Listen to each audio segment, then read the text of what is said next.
স্বচ্ছতা রেখে দারুণ ছক এঁকে ব্যাডমিন্টনকে পাল্টে দেওয়ার মিশন নতুন সভাপতি সফল ব্যবসায়ী সালাউদ্দিন আলমগীরের। ব্যাডমিন্টন ফেডারেশনের দায়িত্ব বুঝে নিয়েছে নয়া অ্যাডহক কমিটি।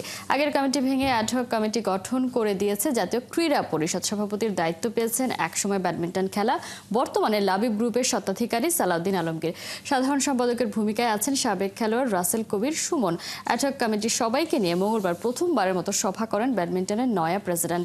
কমিটির সদস্যদের কাছে জানতে চেয়েছেন উন্নতির পথ। এরপর ঘুরে ঘুরে দেখেছেন পল্টনের কোর্ট। খেলোয়াড়দের পাশে থেকে তাদের স্কিল বাড়াতে নিরলস কাজ করে যেতে চান দূরদর্শী এই সংগঠক।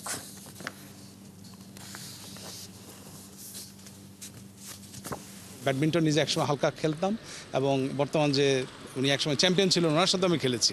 সো আমি মনে করি যে আমাদের বাংলাদেশে অজস্র মেধাবী প্লেয়ার গ্রামে গঞ্জে পড়ে আছে, হয়তো ঠিকমতো তাদেরকে আমরা একটা সুযোগ করে দিতে পারতেছি না, এই জন্য হয়তো লাইমলাইটে আসতেছে না।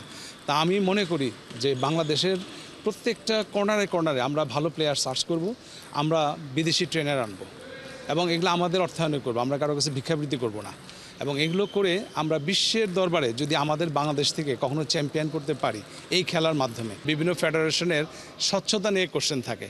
সো আমি প্রথমেই মনে করব যে এই ফেডারেশন অ্যাকাউন্টসগুলো একটি টাকাও জন্য অ্যাকাউন্টসের মাধ্যমে জমা হয় ফেডারেশনে, এবং একটি বোতল পানিও যদি কেউ কিনে খায় সেটার জন্য ফেডারেশনের চেকের মাধ্যমে যায়। আর ব্যক্তিগতভাবে আমি ফেডারেশন থেকে পার্সোনালি কখনো কোনো কিছু নেওয়ার সুযোগ নেই আল্লাহর রহমতে।